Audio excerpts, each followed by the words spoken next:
एक ऐसी anime movie जिसकी कहानी इंसेप्शन जैसी हॉलीवुड मूवी से कम नहीं है। टाइम ट्रैवल पर बेस्ड एक ऐसी कॉम्प्लिकेटेड लव स्टोरी जिसमें दोनों लड़का लड़की एक दूसरे को प्यार करने लग जाते हैं, लेकिन एक दूसरे के बारे में जानते तक नहीं है। प्यार की एक ऐसी कहानी जिसे बहुत ही खूबसूरत तरीके से लिखा गया है और साथ ही आपको सोचने में भी मजबूर कर दे कि आखिर यहाँ हो क्या रहा है। आज की इस वीडियो में हम एक्सप्लेन करने वाले हैं एक ऐसी ही कुछ दिलचस्प और सर घुमा देने वाली कहानी की जिसका नाम है योर नेम, जिसे जापान में किमी नो नावा नाम से जाना जाता है। योर नेम एक एनिमे बेस्ड रोमांटिक मूवी है जिसे माकोतो शिनकाई ने लिखा है। IMDb में से दिए गए हैं 8.4 स्टार्स और टोमेटो मीटर में से किया गया है 98% फ्रेश, जो कि किसी भी एनिमे मूवी के लिए बहुत ज्यादा है। चाहे आपको शुरू में कहानी इतनी भी कुछ दिलचस्प ना लगे, पर जैसे ही कहानी अपने मिड पॉइंट पर पहुंचेगी वैसे ये आपके भी होश उड़ा देगी। तो कहानी की शुरुआत में हम एक लड़की को सोते हुए देखते हैं जिसका नाम होता है मित्सुहा मियामिज़ू। वो जापान के एक छोटे से शहर इतोमोरी में अपनी दादी और अपनी छोटी बहन के साथ रहती है। वो अपने सपने में किसी लड़के को कह रही होती है, क्या तुम मुझे भूल गए? और अचानक उसकी नींद टूट जाती है। वो बड़ी हैरानी के साथ अपने चंगुमंगो को देख रही होती है और उन्हें दबाने लग जाती है। जी हाँ, मैं इन्हें चंगुमंगो कहता हूँ। तभी अचानक वहाँ पर उसकी छोटी बहन योत्सुहा मियामिज़ू आ जाती है और उसे देखकर गुस्से से कहती है, मित्सुहा तुम आखिर ये कर क्या रही हो? जल्दी करो, नाश्ता तैयार है। ऐसा कहकर वो वहाँ से चली जाती है। इसके बाद मित्सुहा आईने के सामने खड़ी हो जाती है और अपने कपड़े उतार कर अपनी बॉडी को बड़ी हैरानी के साथ देखते हुए चीख कर कहती है, क्या? इसके बाद सीन शिफ्ट होता है और हमें अगला दिन दिखाया जाता है जहाँ मित्सुहा ब्रेकफास्ट कर रही होती है। उसकी दादी और उसकी छोटी बहन उसे कहते हैं, मित्सुहा आज तुम कुछ ठीक लग रही हो, कल तुम बहुत ही अजीब बिहेव कर रही थी। ये सुन के मित्सुहा हैरान हो जाती है क्योंकि उसे ऐसा कुछ भी याद नहीं होता। तभी अचानक रेडियो में ट्रांसमिशन होने लगता है कि इस साल के इलेक्शंस अगले महीने की 30 तारीख को होने वाले हैं और साथ ही टीवी में भी एक न्यूज आ रही होती है कि एक धूमकेतु जो 1200 सालों में सिर्फ एक ही बार दिखता है, वो इस महीने पृथ्वी से नंगी आंखों से दिख सकता है। इसके बाद सीन शिफ्ट होता है और मित्सुहा स्कूल जाने के लिए तैयार हो जाती है और अपनी छोटी बहन के साथ स्कूल की तरफ निकल जाती है। रास्ते में उसे अपने दो दोस्त तेशी और सायका मिलते हैं। सायका उसे कहती है, आज तो तुम ठीक से अपने बाल बनाकर आई हो। और तेशी उसे कहता है कि क्या तुम्हारी दादी जी ने तुम्हारे ऊपर से साय को भगा दिया? मित्सुहा को कुछ भी समझ नहीं आ रहा होता कि आखिर ये दोनों क्या कह रही हैं। तभी वो एक जगह से गुजरते हैं जहाँ पर कोई आदमी भाषण दे रहा होता है। वो आने वाले इलेक्शन में मेयर के पद के लिए बतौर कैंडिडेट खड़ा हुआ होता है। वहीं रास्ते में मित्सुहा को अपने कुछ और क्लासमेट्स मिलते हैं जो उन्हें मेयर और मेयर के ठेकेदार कहकर चिढ़ा रहे होते हैं। ये सुनकर वो तीनों निराश हो जाते हैं और चुपचाप अपने स्कूल की तरफ निकल पड़ते हैं। तभी वो आदमी मित्सुहा को देखता है और गुस्से से उसे कहता है, मित्सुहा पीठ सीधी करके चलो। सभी लोग मित्सुहा को देखने लग जाते हैं और उसके क्लासमेट्स उस पर हंसने लगते हैं। ये देखकर मित्सुहा बहुत एम्बेरस हो जाती है और चुपचाप वहाँ से आगे निकल जाती है। वो दबी आवाज में कहती है, सबके सामने मेरी बेइज्जती क्यों करवाई? यहाँ पर मैं आपको बता दूं कि वो मेयर कैंडिडेट और कोई नहीं बल्कि मित्सुहा के पापा हैं। इसके बाद सीन शिफ्ट होता है और मित्सुहा अपनी क्लास में होती है। वो अपनी नोटबुक को बड़ी हैरानी के साथ देख रही होती है क्योंकि उसमें लिखा था, तुम कौन हो? उनकी टीचर उन्हें किसी मैजिक आवर के बारे में पढ़ा रही होती है कि शाम के समय जब ना तो दिन होता है और ना ही रात, उस समय हम वो देख सकते हैं जो हमारी दुनिया और हमारी मानव जाति के परे है। मित्सुहा अभी भी यही सोच रही होती है कि आखिर उसकी नोटबुक में ये किसने लिखा है। तभी अचानक उसकी टीचर उसे आवाज देती है। मित्सुहा डरते हुए एक झटके में अपनी सीट पर खड़ी हो जाती है। उसकी टीचर उसे कहती है, मित्सुहा तो आज तुम्हें अपना नाम याद है? ये सुनकर सभी बच्चे उस पर हंसने लग जाते हैं और मित्सुहा को समझ नहीं आ रहा होता कि उसकी टीचर उसे ऐसा क्यों कह रही है। इसके बाद सीन शिफ्ट होता है और हम देखते हैं कि सायका मित्सुहा को कह रही होती है कि क्या तुम्हें कुछ भी याद नहीं है? कल तुम बहुत ही अजीब बिहेव कर रही थी, तुम भूल गई थी कि तुम्हारा लॉकर कहाँ है। और इतना ही नहीं, कल तो तुम अपने बालों को भी बांध कर नहीं आई थी। मित्सुहा हैरान होकर कहती है, ऐसा कैसे हो सकता है? वैसे मुझे ऐसा लग रहा है कि मैं कुछ दिनों से किसी सपने में हूँ, जैसे मैं अपने सपने में किसी और की जिंदगी जी रही हूँ। इस पर तेशी कहता है कि मैं समझ गया, तुम्हें अपने पिछले जन्म के सपने आते हैं या तुम्हारे दिमाग का हिस्सा किसी दूसरे डायमेंशन में जुड़ गया है। मित्सुहा को कुछ भी समझ नहीं आ रहा होता और इसके बाद वो सभी अपने अपने घर की तरफ निकल जाते हैं। रास्ते में मित्सुहा उन्हें कह रही होती है कि मैं इस शहर को और नहीं झेल सकती, ये शहर बहुत ही छोटा है, यहाँ पर एक कैफे तक नहीं है, मैं अपनी पढ़ाई पूरी करके टोक्यो भाग जाना चाहती हूँ। इसके बाद सीन शिफ्ट होता है और हम देखते हैं कि मित्सुहा और उसकी फैमिली किसी रस्म को करने की तैयारी में लग जाते हैं, जिस रस्म को करने की प्रथा उनके पूर्वजों के जमाने से चली आ रही है। उसकी दादी उन्हें कहती है, इन धागों से जब तुम ऐसे कढ़ाई करोगी तो तुम्हारे और इनके बीच भावनाओं का निर्माण होगा। आज से करीब 200 साल पहले चप्पल बनाने वाले मायागुरु के घर में अचानक से भयंकर आग लग गई थी, जो कि पूरे शहर में फैल गई, जिसमें सारे मंदिर और पुराने दस्तावेज नष्ट हो गए। इसीलिए उस आग को कहा जाता है मायागुरु की प्रसिद्ध अग्नि, क्योंकि इस आग में सब नष्ट हो गया था। तो जिन दस्तावेजों में इस त्योहार के पीछे के मायने और रहस्य लिखे थे वो भी नष्ट हो गए। धीरे धीरे लोग इसे भूलने लग गए। हमारे परिवार का कर्तव्य यही है कि हम इस त्योहार को कम से कम प्रथा के माध्यम से ऊपर से चलाए रखें, नहीं तो ये पूरी तरह लुप्त हो जाएगा। और देखो तो तुम्हारे बेअकल बाप ने क्या किया, पहले तो उन्होंने घर छोड़ा और उसके बाद मंदिर के पुजारी का पद भी, और अब राजनीति में जा बैठा है। इसके बाद मित्सुहा और उसकी बहन लोगों के बीचों बीच इस रिचुअल को परफॉर्म करने लग जाते हैं। वो दोनों पहले तो कोई ट्रेडिशनल डांस परफॉर्म करते हैं और उसके बाद अपने मुंह में पके हुए चावल को चबाने लग जाते हैं, पर उन्हें निगलने के बजाय वो उन्हें अपने मुंह से बाहर निकाल कर कलेक्ट करने लग जाते हैं। ये देखकर मित्सुहा के क्लासमेट्स कहते हैं, छी वो सबके सामने ऐसा कैसे कर सकती है, उसे ये करते हुए शर्म नहीं आती? मित्सुहा को भी ये सुनाई दे जाता है और वो एम्बेरस हो जाती है। इसके बाद वो दोनों इन्हें कलेक्ट करके धागे के साथ अच्छे से सील कर देती है। बाद में जाकर ये लिक्विड अल्कोहल बन जाएगा, जिसे ये कुचिकामे साके कहते हैं। इसके बाद सीन शिफ्ट होता है और मित्सुहा और उसकी छोटी बहन कुचिकामे साके को लेकर अपने घर जा रहे होते हैं। मित्सुहा फ्रस्ट्रेट होकर चलाते हुए कहती है, मुझे इस जगह से नफरत है, अपनी जिंदगी से भी नफरत है। अगले जन्म में मुझे किसी बड़े शहर का कोई खूबसूरत लड़का बनाना। इसके बाद अगले सुबह का सीन दिखाया जाता है जहाँ हम एक लड़के को देखते देखते हैं जो कि सो रहा होता है। वो अपनी नींद से उठता है और बड़ी हैरानी के साथ खुद को देखने लग जाता है। वो अपने प्राइवेट पार्ट को टच करता है और शॉक होकर एकदम डर जाता है। वो खुद को बड़ी हैरानी के साथ आईने में देख रहा होता है। तभी उसे किसी की आवाज आती है, ताकि तुम उठ गए। वो उसके पापा होते हैं। वो उसे कहते हैं खाना बनाकर स्कूल चले जाना, और फिर वो अपने काम पे चले जाते हैं। ताकि कहता है ये तो बड़ा अजीब सपना है। तभी उसे सुकासा नाम के किसी लड़के का मैसेज आता है। ताकि कहता है सुकासा, अब ये कौन है? जैसे ही वो अपने फ्लैट से बाहर निकलता है, वो अपने सामने अपनी टोक्यो सिटी को देखकर एकदम हैरान हो जाता है। इसके बाद वो फोन में मैप की मदद से अपने स्कूल पहुंचता है। उसे समझ नहीं आ रहा होता कि उसकी क्लासरूम कौन सी है। तभी पीछे से उसका वही दोस्त साकुसा फुजी जिसने मैसेज किया था उसे पकड़ लेता है और कहता है आज तो तुमने आने में बड़ी देर कर दी, चलो लंच करते हैं। ताकि सुकासा और अपने एक और दोस्त शिंता ताकागी को कहता है कि मैं खो गया था, इसलिए मुझे आज आने में देर हो गई। वो दोनों उसे कहते हैं भला ऐसे कैसे हो सकता है, चलो अब कैफे चलते हैं। कैफे का नाम सुनते ही ताकि तो जैसे खुशी से पागल ही हो जाता है। कैफे में मेन्यू कार्ड पर रेट्स पढ़कर वो कहता है इतने में तो मेरे घर का पूरा राशन आ जाएगा। जिस पर उसके दोस्त उसे कहते हैं तुम क्या बाबा आदम के जमाने से हो? ताकि कहता है मैं परेशान क्यों हो रहा हूँ, ये सब एक सपना ही तो है। उसके दोस्तों को कुछ समझ नहीं आ रहा होता कि आखिर क्या कह रहा है। इसके बाद ताकि बड़े ही चाव से डेजर्ट खाने लग जाता है। उसके दोस्त उसे कहते हैं ताकि तुम्हें आज काम पे नहीं जाना? ताकि कहता है हाँ, लेकिन तुम लोगों को पता है कि मैं काम कहाँ करता हूँ? ये सुनकर उसके दोस्त बड़ी हैरानी से कहते हैं क्या? इसके बाद सीन शिफ्ट होता है और हम देखते हैं कि ताकि एक रेस्टोरेंट में एक वेटर का काम कर रहा होता है। वहाँ पर वो बहुत सी गड़बड़ करता है, जिस पर वहाँ के शेफ उस पर गुस्सा करने लग जाते हैं। ताकि फ्रस्ट्रेशन में कहता है आखिर ये भयानक सपना कब खत्म होगा। इसके बाद एक कस्टमर ताकि से बहस करने लग जाता है। मामला बढ़ता देख वहाँ पर एक लड़की आ जाती है जिसका नाम मिकी ओकुदेरा होता है। वो ताकि को वहाँ से जाने को कहती है और खुद उस कस्टमर से डील करती है। इसके बाद सीन शिफ्ट होता है और सभी रेस्टोरेंट की क्लोजिंग करके सफाई कर रहे होते हैं। मिस ओकुदेरा ताकि को कहती है आज तुमने काफी गड़बड़ की, शुक्र है कि वक्त रहते सब ठीक हो गया। तभी एक लड़की ओकुदेरा को बताती है कि आपकी स्कर्ट पीछे से फटी हुई है। ओकुदेरा कहती है ये तो ब्लेड से काटा गया है, जरूरी है उस घटिया कस्टमर के ही काम होंगे। ताकि उसका हाथ पकड़ के उसे एक रूम में ले जाता है और दरवाजा बंद कर देता है। वो उसे कहता है अपनी स्कर्ट मुझे दीजिए। ये सुनते ही मिस ओकुदेरा डर जाती है और एम्बैरेस हो जाती है। ताकि घबराते हुए कहता है नहीं नहीं, मैं कुछ और सोचता हूँ, और वो उसे कुछ पहनने को देता है और उसकी स्कर्ट के फटे पार्ट को सिल देता है। मिस ओकुदेरा उसे कहती है एक तो तुम्हें गुस्सा बहुत जल्दी आ जाता है, पर तुम आज बड़े अच्छे से पेश आए। तुम्हारा ये रूप मुझे पहली बार देखने को मिला, पता नहीं था तुम दिल के इतने अच्छे हो। इसके बाद सीन शिफ्ट होता है और हम ताकि को उसके घर में देखते हैं, जहाँ वो अपने मोबाइल को चेक कर रहा होता है, जिससे उसे अपने बारे में और भी कुछ बातें जानने को मिले। वो खुद के फोटोज को देखकर कहता है ये सब कितना अच्छा है, काश मैं भी टोक्यो में रह पाती। तो अब तो आपको ये कंफर्म हो गया होगा कि ये ताकि नहीं बल्कि ताकि की बॉडी के अंदर मित्सुहा है। मित्सुहा को यही लग रहा होता है कि वो बस सपना देख रही है, जहाँ वो सपने के अंदर ताकि की जिंदगी जीती है। उसे ताकि के फोटोज के बीच में उस लड़की का फोटो भी मिलता है, जिसे देखकर वो कहती है ओ तो ये इस लड़की को पसंद करता है। इसके बाद वो उस लड़की को ताकि बन के कुछ मैसेज करती है और तभी उसे याद आता है कि उसकी नोटबुक में जिसने तुम कौन हो लिखा था कहीं वो ताकि ही तो नहीं था। पर उसे लगता है कि ये तो सिर्फ सपना है, तो ऐसा कैसे हो सकता है। पर फिर भी वो एक मार्कर लेकर अपने हाथ में मित्सुहा दिखती है और सो जाती है। कहानी को आगे बढ़ाने से पहले मैं आपको कुछ कहना चाहता हूँ कि अगर आपने अभी तक हमारे चैनल को सब्सक्राइब नहीं किया है तो अभी वीडियो को पॉज करके सब्सक्राइब बटन दबाकर लाल से ग्रे कर दो, और साथ ही बेल आइकन को दबाना मत भूलना, क्योंकि हम ऐसी ही अलग अलग तरह की एनिमे एक्सप्लेनेशन वीडियोस लेके आते रहते हैं। अगली सुबह जब ताकि उठता है तो वो अपने हाथ में मित्सुहा लिखा देखकर हैरान हो जाता है। वो अपने फोन में मिस ओकुदेरा को किए गए मैसेज देखकर दंग रह जाता है और कहता है कि आखिर ये चल क्या रहा है। इसके बाद उसके स्कूल का सीन दिखाया जाता है, जहाँ उसके दोस्त उससे कहते हैं कि तुम्हें आज अपने रेस्टोरेंट का पता तो याद है ना। ताकि को कुछ समझ नहीं आ रहा होता कि ये क्या कह रहे हैं, और वहाँ से वो अपने काम पर निकल जाता है। शिंता सुकासा को कहता है आज तो ये पहले जैसा लग रहा है। सुकासा थोड़ा शर्माते हुए कहता है कल वो ज्यादा क्यूट लग रहा था। उसकी बात सुनते ही शिंता उसे बड़ी हैरानी के साथ देखते हुए कहता है क्या।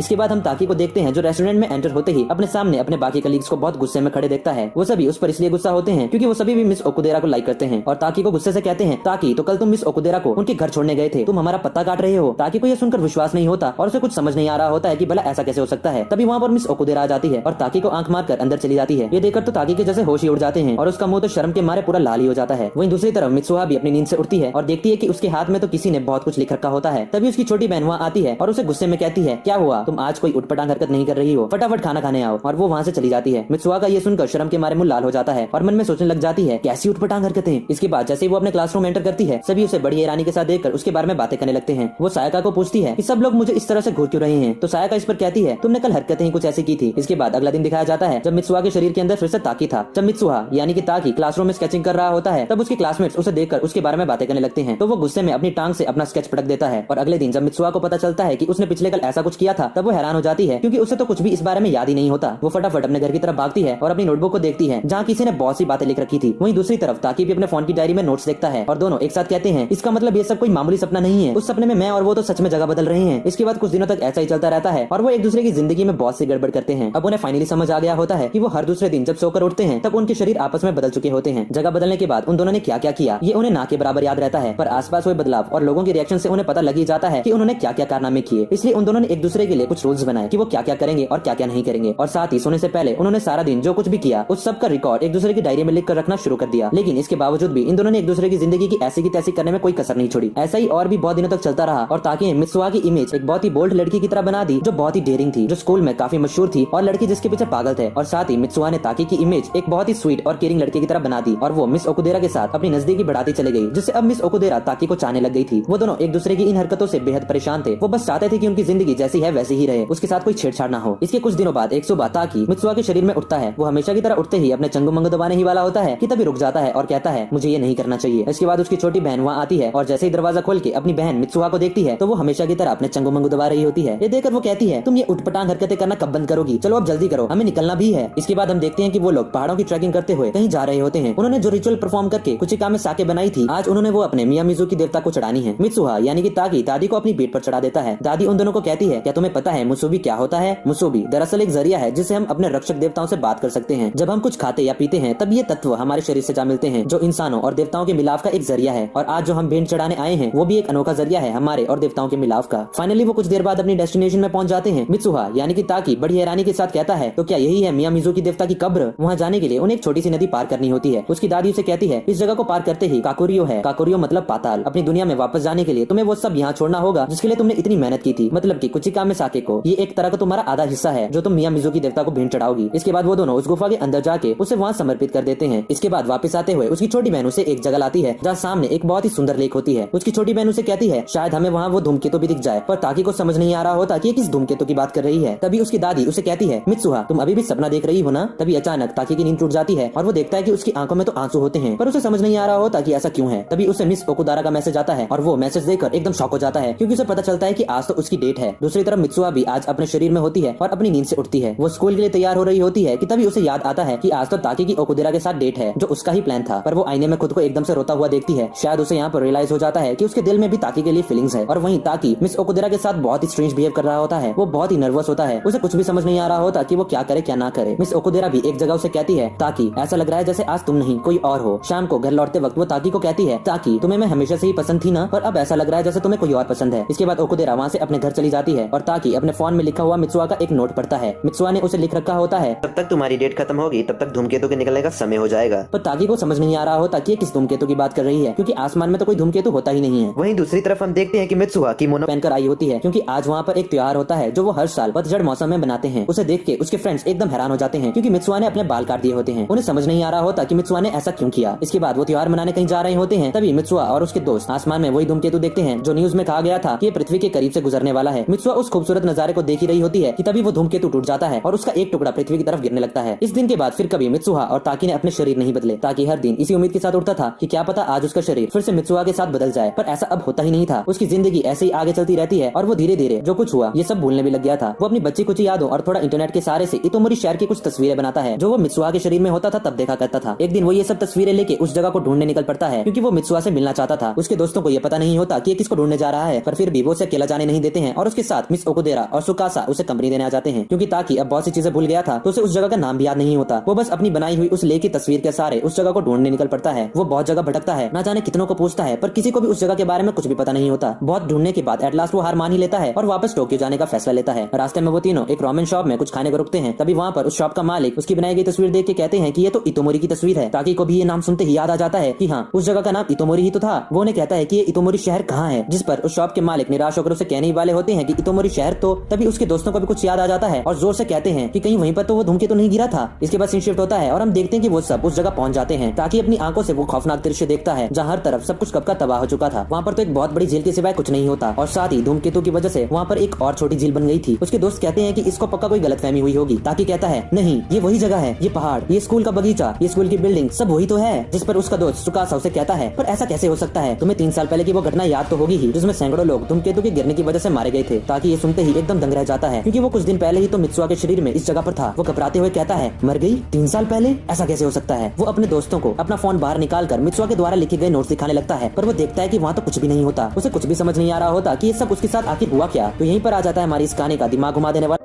दृश्य देखने के बाद ताकि और उसके फ्रेंड्स वहाँ से वापस चले जाते हैं और एक होटल में रुकते हैं। ताकि अभी भी सदमे में ही था। वो बहुत से पुराने रिकॉर्ड्स में वो घटना ढूंढता है और उसके बारे में ऑनलाइन भी सर्च करता है। तब उसे पता लगता है कि सच में 3 साल पहले उस जगह जब लोग पतझड़ का त्योहार मना रहे थे, तब उस समय वहाँ पर धूमकेतु का एक टुकड़ा गिरा। सभी इस बात से अनजान थे, यहाँ तक कि साइंटिस्ट तक को इस बात का पूर्वानुमान नहीं था। वो एक रिकॉर्ड में मरने वालों के नाम चेक करता है। तब उसे पता चलता है कि वहाँ पर तो सच में मित्सुहा नाम की एक लड़की का नाम लिखा होता है। वो अपने दोस्तों को कहता है, ऐसा कैसे हो सकता है, उसने मुझे 2-3 हफ्ते पहले ही बताया था कि उसे धूमकेतु दिखने वाला है। सुकासा को उसकी हरकतें और उसकी बातें सुन के ऐसा लग रहा था जैसे उसकी दिमागी हालत ठीक नहीं है। और मिस ओकुदेरा को लग रहा होता है कि जैसे वो सच में किसी न किसी से तो जरूर मिला है जिसने उसे पूरी तरह बदल दिया। इसके बाद हम देखते हैं कि ताकि की हालत ठीक नहीं होती। वो अभी भी इसी बारे में सोच रहा होता है। सोच सोच के थक कर वो अपने मन को झूठी तसल्ली देने लग जाता है कि उसने 3 साल पहले ये खबरें देखी होगी, तभी उसे ये सब सपने आए होंगे, या फिर ये कोई उस लड़की का साया होगा जो उसे हॉन्ट कर रहा है। मिस ओकुदेरा उसके कमरे में आती है और उसकी नजर ताकि के हाथ में बंधे हुए एक धागे पर पड़ती है। वो उसे उसके बारे में पूछती है तो ताकि कहता है ये उसे किसी ने कुछ साल पहले दिया था, पर उसे याद नहीं आ रहा होता कि किसने। ताकि फिर से सोच में पड़ जाता है और उस धागे से उसे अचानक मित्सुहा की दादी की बात याद आने लग जाती है, जो उसने ताकि को मियामिजुकी देवता की कब्र में जाती बार कही थी। अब ये सब जो उसके साथ हुआ, ये एक सपना ही था या हकीकत, ये जानने का एक ही तरीका था कि अगर वो सच में वहाँ पर वो छुपी हुई जगह ढूंढ निकालता है जहाँ मियामिजुकी देवता की कब्र थी। वो सुबह होने से पहले ही वहाँ से चुपचाप बिना किसी को बताए अकेला ही तोमोरी निकल जाता है और जो उसकी बची हुई याददाश्त रही होती है उसके सहारे वो जगह सच में ढूंढी निकालता है। वो रोते हुए कहता है तो वो सब सच में एक सपना नहीं था। वहाँ पर वो नदी भी थी जहाँ से आगे रास्ता पाताल की ओर जाता है। वो उस गुफा के अंदर जाता है तो उसे वहाँ मित्सुहा का वही कुचिकामे साके मिलता है जो उसने तब यहाँ रखा था जब वो उसके शरीर में था। वो कहता है ये मित्सुहा का आधा हिस्सा मैंने धूमकेतु के टूटने के पिछले दिन यहाँ रखा था। मतलब मैं जिस मित्सुहा को जानता हूँ वो 3 साल पहले की है, यानी कि हमारी समय रेखा अलग अलग है। इसके बाद वो कहता है क्या समय को पलटा जा सकता है, मुझे एक और मौका चाहिए। इसके बाद वो उस कुचिकामे साके को पी लेता है। इसे पीते ही वो जमीन पर गिर जाता है और मित्सुहा के साथ जो कुछ भी बचपन से हुआ उसे वो सब अपने सामने दिखने लग जाता है। उसे वो दृश्य भी दिखता है जब मित्सुहा उस धूमकेतु को देखने जाने वाली होती है। वो जोर जोर से चिल्लाते हुए उसे कहता है मित्सुहा वहाँ से चली जाओ, मित्सुहा वहाँ तुम्हें खतरा है। पर मित्सुहा को ये सब सुनाई नहीं दे रहा होता। वो वहाँ चली जाती है और उसके ऊपर वो धूमकेतु गिर जाता है। इसके बाद अचानक अंधेरा छा जाता है और हम मित्सुहा को नींद से उठता देखते हैं। ये वही दिन था जब धूमकेतु गिरने वाला होता है। हमें पता चलता है कि उसके अंदर ताकि है। वो मित्सुहा को जिंदा देखकर बहुत जोर से रोने लग जाता है। तभी उसकी छोटी बहन योत्सुहा वहाँ जाती है और देखती है कि वो तो इस बार रोते रोते अपने चंगु मंगू दबा रही होती है। मित्सुहा यानी कि ताकि योत्सुहा को देखते ही और भी ज्यादा रोने लग जाता है और उसकी तरफ भागते हुए कहता है मेरी छोटी बहन योत्सुहा। ये देखकर योत्सुहा डर जाती है और एकदम से दरवाजा बंद करके वहाँ से अकेली ही स्कूल चली जाती है। ताकि भी तैयार होकर जाने ही वाला होता है कि तभी उसकी दादी उसे देखकर कहती है तुम तो मित्सुहा नहीं हो, है ना। ये सुनकर ताकि चौंक जाता है। उसकी दादी आगे कहती है जब मैं छोटी थी तब मुझे भी ऐसे किसी और की जिंदगी जीने के अजीब से सपने आया करते थे और मुझे ही नहीं बल्कि ये मेरी माँ को भी आते थे। जितने मजे करने हैं कर लो क्योंकि जागने के बाद तुम सब भूल जाओगी। ये सुनकर ताकि दादी को जो आज रात को होने वाला होता है वो बता देता है, पर दादी को उसकी बात पर विश्वास नहीं होता और साथ ही वो उसे कहती है कि कोई और भी तुम्हारी इस बात का विश्वास नहीं करेगा। इसके बाद वो स्कूल में तेशी और सायका को ये बताती है पर वो भी इसका विश्वास नहीं कर रहे होते, पर एक दोस्त होने के नाते वो उसकी मदद करने को तैयार हो जाते हैं। ये तीनों शहर के लोगों को यहाँ से बाहर निकालने का एक प्लान बनाते हैं जिसमें मित्सुहा अपने पापा जो कि मेयर हैं उन्हें भी अपने प्लान में शामिल होने को मना लेगी। तेशी एक बॉम्ब पावर हाउस में प्लांट करेगा और साथ ही शहर के रेडियो प्रसारण को भी हैक करेगा और बॉम्ब फटने के बाद सायका रेडियो ट्रांसमिशन में जंगल में भयंकर आग लगने का अलर्ट जारी करेगी और सारे गाँव के लोगों को यहाँ से स्कूल में आने को बोलेगी क्योंकि मित्सुहा के अकॉर्डिंग ये स्कूल धूमकेतु के गिरने की रेंज से बाहर है। इसके बाद ताकि मित्सुहा के पापा के ऑफिस जाता है और उन्हें आज रात में जो धूमकेतु वाली घटना होने वाली है उसके बारे में बताता है और उसके पापा उसकी इस बात पर विश्वास ही नहीं कर रहे होते। वो उसे डांटने लग जाते हैं और उसे पागल करार देकर किसी डॉक्टर को कॉल करने लग जाते हैं। ये देखकर ताकि को गुस्सा आ जाता है और वो उनका कॉलर पकड़ लेता है। उसके पापा भी अपनी बेटी के इस बदले बिहेवियर को देख के दंग रह जाते हैं और उसे कहते हैं कौन हो तुम, पर ताकि वहाँ से भाग जाता है। इसके बाद वो पूरी तरह निराश हो जाता है और रास्ते में उसे योत्सुहा मिलती है। वो उसे कहता है कि रात होने से पहले दादी को लेकर यहाँ से भाग जाओ, जिस पर योत्सुहा कहती है कि आखिर तुम्हें हो क्या गया है, कल तुम अचानक टोक्यो चली गई थी और आज ये सब फालतू की बातें कर रही हो। ताकि ये सुन के हैरान हो जाता है। ताकि मन में सोचता है कि अगर मैं अभी यहाँ हूँ तो इसका मतलब मित्सुहा उस गुफा में मेरी बॉडी में होगी। इसके बाद वो मियामिजुकी देवता की कब्र की तरफ जाने लगता है। वहीं दूसरी तरफ हम देखते हैं कि मित्सुहा को भी ताकि के शरीर में उस गुफा के अंदर होश आ जाता है। वो हैरान हो जाती है कि आखिर ताकि यहाँ क्या कर रहा है। जब वो अपने सामने का नजारा देखती है तो उसकी आंखें फटी की फटी रह जाती है। वो देखती है कि उसका पूरा गाँव खत्म हो चुका है। वो घबराते हुए कहती है तो इसका मतलब मैं मर चुकी हूँ। और इधर ताकि भी बस उस जगह पहुंचने वाला होता है। वो मन में सोच रहा होता है कि इसका मतलब मित्सुहा मुझसे मिलने आई थी, पर क्योंकि उस समय मैं 3 साल पहले का ताकि था तो मैं उसे पहचान नहीं पाया होगा। और साथ ही हम भी वो सीन देखते हैं जब मित्सुहा ताकि को मिलने के लिए अकेले टोक्यो आ जाती है। वो ताकि को बहुत ढूंढती है पर एट द एंड उसे वो एक ट्रेन में मिलता है। वो ताकि के सामने ही होती है। वो ताकि को उसका नाम लेके पुकारती है पर ताकि उसे पहचान ही नहीं पाता। ये देखकर मित्सुहा बहुत एम्बेरस हो जाती है और मन में सोचती है कि ऐसा कैसे हो सकता है। जैसे ही ट्रेन का दरवाजा खुलता है वो धक्के की वजह से ट्रेन से बाहर निकल जाती है और तभी ताकि उसे उसका नाम पूछता है। वो अपने बालों से अपना धागा निकाल कर उसे देती है और कहती है मित्सुहा। और वहीं ताकि को भी अब याद आ जाता है कि 3 साल पहले जिस लड़की ने मेरे हाथ में धागा दिया था वो और कोई नहीं बल्कि मित्सुहा ही तो थी।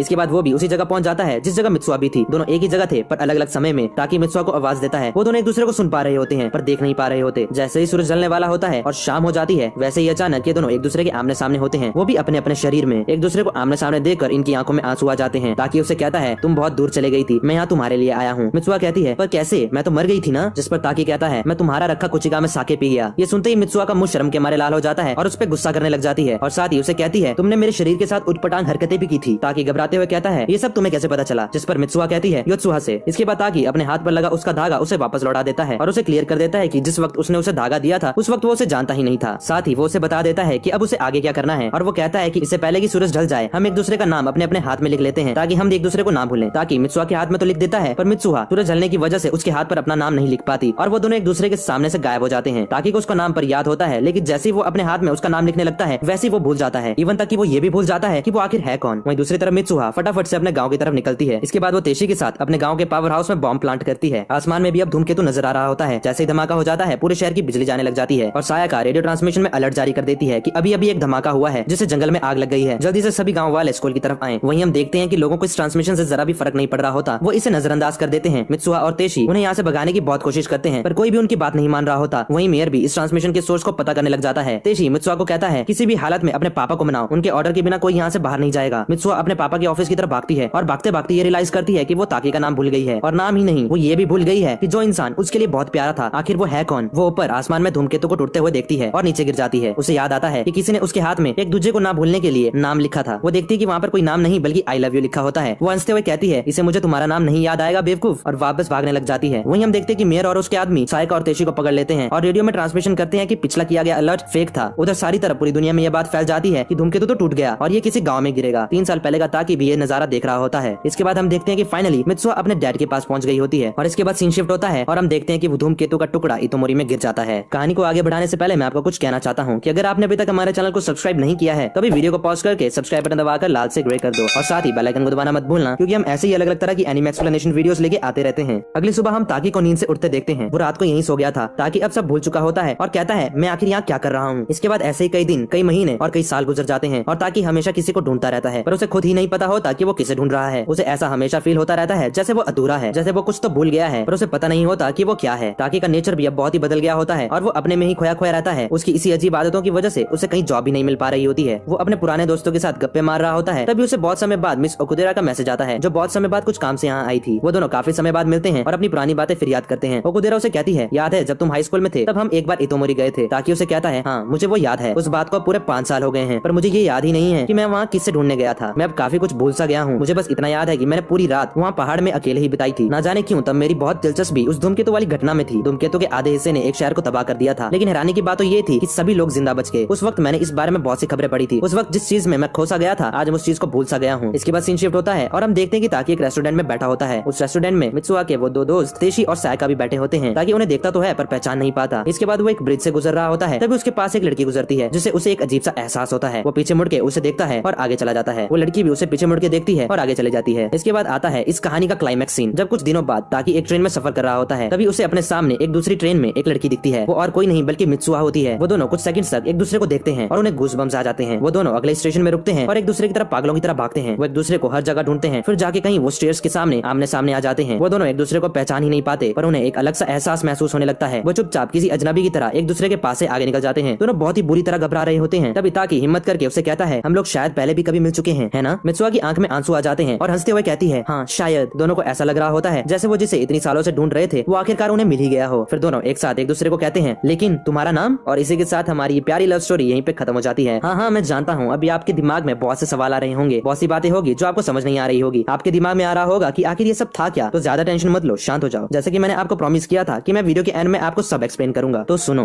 योर नेम की कहानी माकोतो शिनकाई ने लिखी है। माकोतो शिनकाई जापान के एक बहुत ही जाने माने एनिमे आर्टिस्ट हैं जो बहुत ही खूबसूरत और कुछ नेक्स्ट लेवल कहानियां लिखने के लिए पूरे विश्व भर में मशहूर हैं। वेदरिंग विद यू और द गार्डन ऑफ वर्ड्स जैसे मास्टरपीस भी इन्होंने ही लिखे हैं। तो बात करते हैं अब योर नेम की कहानी की। कहानी का प्लॉट इतना भी ज्यादा कॉम्प्लिकेटेड नहीं है जितना आपको लग रहा होगा। 2 टीनेजर्स होते हैं मित्सुआ और ताकि। दोनों के बीच में 3 साल का टाइम डिफरेंस होता है पर इसके बावजूद उन दोनों के बीच कुछ ऐसा मैजिकल कनेक्शन बन जाता है जिससे उनकी समय रेखा आपस में जुड़ जाती है और वो हर अल्टरनेट डेज में अपने शरीर बदलने लग जाते हैं। तो अब कहानी को स्टोरी के हिसाब से नहीं बल्कि क्रोनोलॉजिकल टाइमलाइन के हिसाब से स्टेप बाय स्टेप कुछ 12 मेन इंसिडेंट्स को देख के कुछ थ्योरीज डिस्कस करते हैं जिससे आपके सारे क्या क्यों कैसे मिट जाएंगे। पहला incident, the first comet strikes. क्या आपको पता है कि इतोमोरी में इतनी बड़ी लेक आखिर कैसे बनी थी? वो इसलिए बनी थी क्योंकि वहाँ पर पहले भी हजारों साल पहले एक धूमकेतु गिर चुका था। जी हाँ, तो इसी से हमारी पहली थ्योरी बनती है जिसके अकॉर्डिंग ये सपने जिसमें 2 लोग आपस में शरीर बदलते हैं ये मित्सुआ के परिवार को पूर्वजों के जमाने से चले आ रहे हैं। इसका रेफरेंस आपको तब मिला होगा जब ताकि मित्सुआ के शरीर में था और दादी ने उसे कहा था कि इस तरह के सपने उन्हें भी आया करते थे और उसकी मॉम को भी। मित्सुआ का परिवार मियामिज़ू की देवता की वर्शिप करता था और शायद मियामिज़ू की देवता ही उनके परिवार और उनके गांव को किसी भी जानलेवा हादसे से बचाने के लिए इस तरह के सपनों से उन्हें प्रोटेक्ट करने की कोशिश करते थे। इससे उनके परिवार को होने वाली घटना का पूर्व अनुमान हो जाया करता था। जैसे कि मैंने आपको बताया था कि इतोमोरी में वो लेक भी हजारों साल पहले किसी धूमकेतु के गिरने की वजह से ही बनी थी। तब भी शायद मित्सुआ के पूर्वज इन्हीं सपनों की वजह से उस धूमकेतु से बचे होंगे और अपने गाँव के लोगों को भी बचाया होगा। अब मित्सुआ की फैमिली को इन सब चीजों के बारे में कुछ इसलिए नहीं पता होता क्योंकि आपको याद तो होगा ही कि मायागुरु की प्रसिद्ध अग्नि में सारे दस्तावेज नष्ट हो गए थे। तो सीधी सी बात है, आगे आने वाली जनरेशन को इन स्पिरिचुअल नॉलेज के बारे में पूरी जानकारी ही नहीं मिल पाई कि इन रिचुअल्स को परफॉर्म करने का और ऐसे अजीब सपने आने के पीछे का आखिर कारण क्या है। बस खाली इन्होंने रिचुअल्स आगे चलाए रखे। दूसरा इंसिडेंट, मित्सुआज मदर्स डाइज।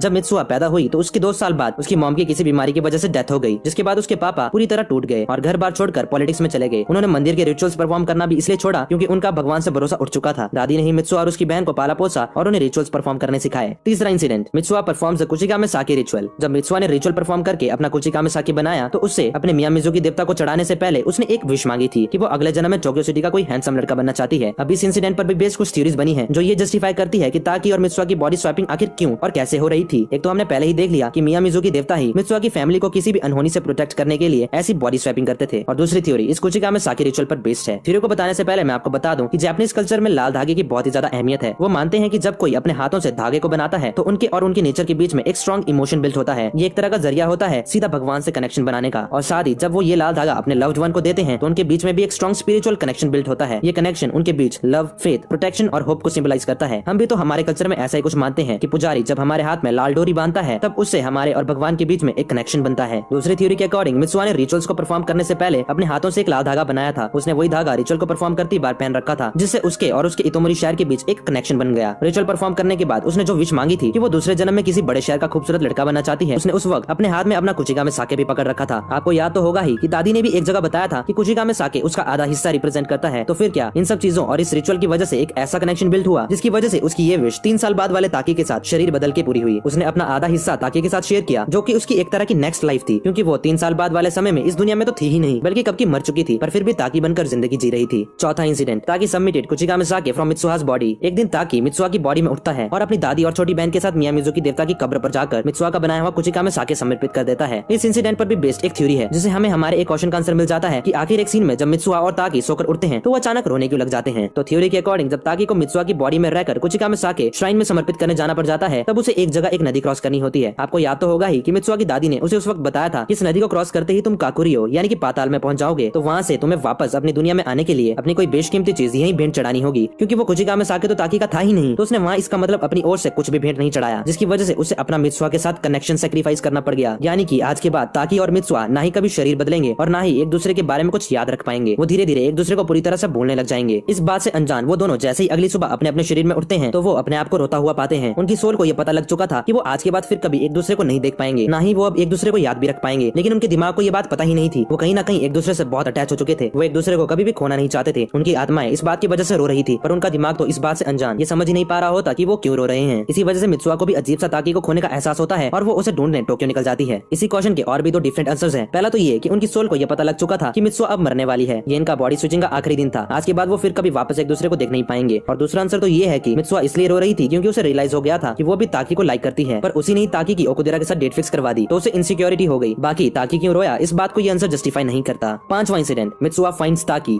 पिछले इंसिडेंट के बाद मित्सुआ ताकी से मिलने को टोक्यो चली जाती है, पर ताकी उसे पहचान ही नहीं पाता। पहचानता भी कैसे, क्योंकि वो ताकी 3 साल बाद वाला ताकी नहीं बल्कि मित्सुआ के समय वाला ही ताकी था। अभी तो वो 3 साल बाद जाके कहीं मित्सुआ के साथ अपना शरीर बदलेगा, तो उसे अभी कैसे ही पता होगा कि ये मित्सुआ आखिर है कौन। मित्सुआ को भी क्योंकि टाइम डिफरेंस के बारे में पता नहीं होता तो वो भी कंफ्यूज हो जाती है कि ये मुझे पहचान क्यों नहीं पा रहा। ट्रेन से बाहर धके जाने से पहले वो किसी तरह ताकी को अपना लाल धागा पकड़ा देती है जो ताकी अपने हाथ में हमेशा अब से बांधे रखता है। इस इंसिडेंट पर बेस्ड हमें एक थ्योरी मिलती है जो हमारे क्वेश्चन का आंसर दे देती है। क्वेश्चन ये है कि ताकी ने तो अपनी यादों को श्राइन में सैक्रिफाइस कर दिया था, तो मित्सुआ के मरने के बाद भी वो कैसे इतोमोरी शहर और मित्सुआ को याद रख पाता है। जैसे कि मैंने आपको इस लाल धागे के बारे में पिछली थ्योरीज में भी कुछ बातें बताई थी। बस उन्हीं रीजंस की वजह से मित्सुआ का ताकी को अपना लाल धागा दे देने के बाद उन दोनों के बीच फिर से कनेक्शन बिल्ड हो जाता है। इसी कनेक्शन की वजह से वो इतोमोरी और मित्सुआ को पूरी तरह भूला नहीं बल्कि थोड़ा थोड़ा याद रख पाया। 6वां incident, the comet strikes again. कुछ दिनों बाद दूसरा धूमकेतु इतोमोरी में गिरता है जिसमें बाकी सब लोगों के साथ मित्सुआ भी मर जाती है। क्योंकि अब मित्सुआ मर चुकी थी तो उन दोनों के बीच बॉडी स्वैपिंग बंद हो जाती है। ताकि इस बात से बेखबर उसे समझ नहीं आ रहा होता कि अब उसकी मित्सुआ के साथ बॉडी स्वैप क्यों नहीं होती, तो वो उसे ढूंढने निकल जाता है, जहाँ उसे पता लगता है कि जिस मित्सुआ के साथ वो कुछ दिनों पहले अपने शरीर बदला करता था वो तो 3 साल पहले ही मर चुकी है।